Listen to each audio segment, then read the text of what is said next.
host has reached out to Harvard University for comment. The letter was signed by groups including the African American Resistance Organization, okay, Amnesty International, the Harvard Islamic Society, and the Harvard Jews for Liberation. Okay? Can any of those organizations give me, shoot me an email, Terrain Writer, TerrainWriter,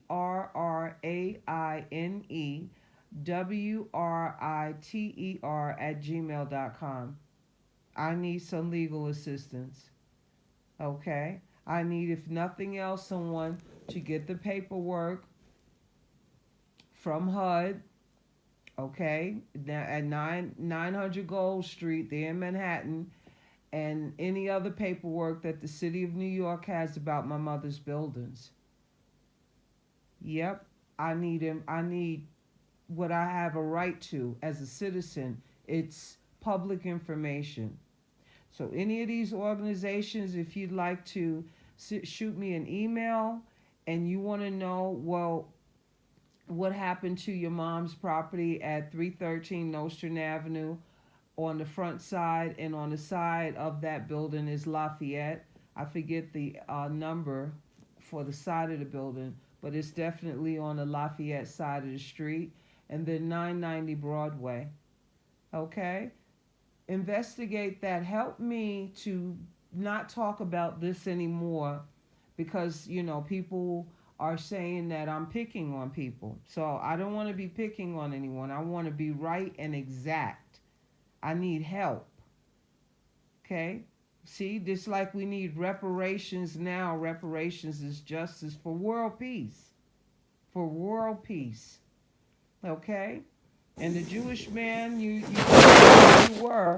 came downstairs when I came to 900 Gold Street. I had just had stomach surgery. But I was determined to come down there and find out, can I get the paperwork from the city of New York about my mother's property? Don't you remember, you, the Hasidic Jew man, when you sent the Caribbean woman downstairs to talk to me? I don't know which Caribbean island she was from, but she was from the Caribbean. And we sat down and talked for quite like 10 or 15 minutes. Next thing I know, you had come downstairs and it was ice and snow out on the ground in New York at that time. That was in February. You came downstairs with no coat on and proceeded to go to the door as if you were going out the door, literally within maybe 10 feet from where I was sitting. And you stopped at the door and you turned around and you stared very hard at me.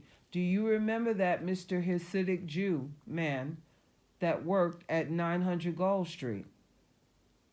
Do you remember when Terrain, okay, the queen, one of them, the goddess, one of them, came down to your office building begging you all to help me, to please give me the records? I have a right to it as an American citizen. I put in my FOIL request with every agency. Nobody's responding to me. The mayor's office, you all, nobody's cooperating. Do you all remember there were 3 women that I talked to? Okay? At that time, it wasn't just a Caribbean black woman. Okay, it was 2 other women. One was a Spanish woman and one was a white woman. We were all emailing. I'm going to put the emails up so you can see the emails.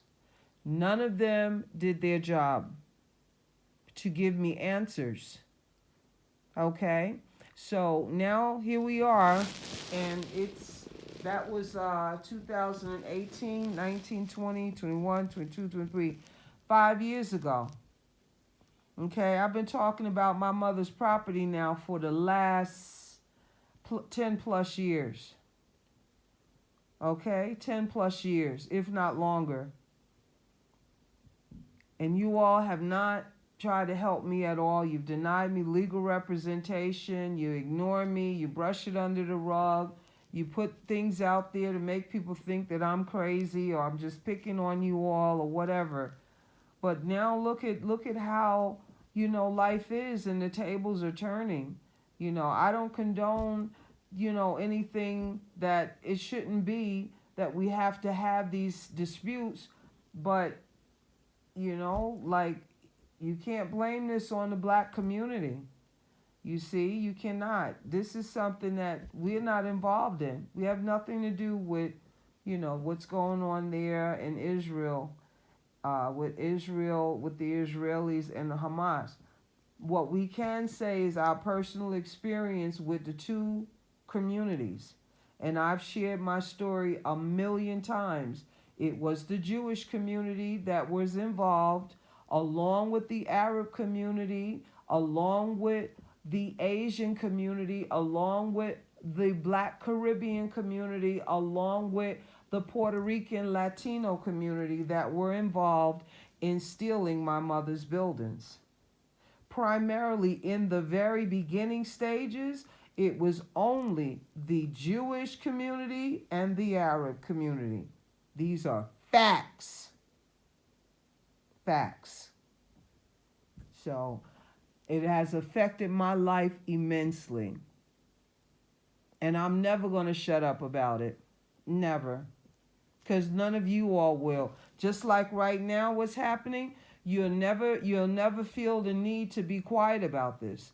I already are hearing you all associate this with it being as bad as during the Holocaust. See? So what we've experienced by people who didn't practice law the way they should, who was taking advantage of our community and us, our individual stories. Many of us had to spend our entire life behind decisions that people who had more power than us made. And it affected our lives in many very adverse ways. So, yeah, I wanted to read that. That's what the young people over at Harvard feel about the situation at hand. Okay?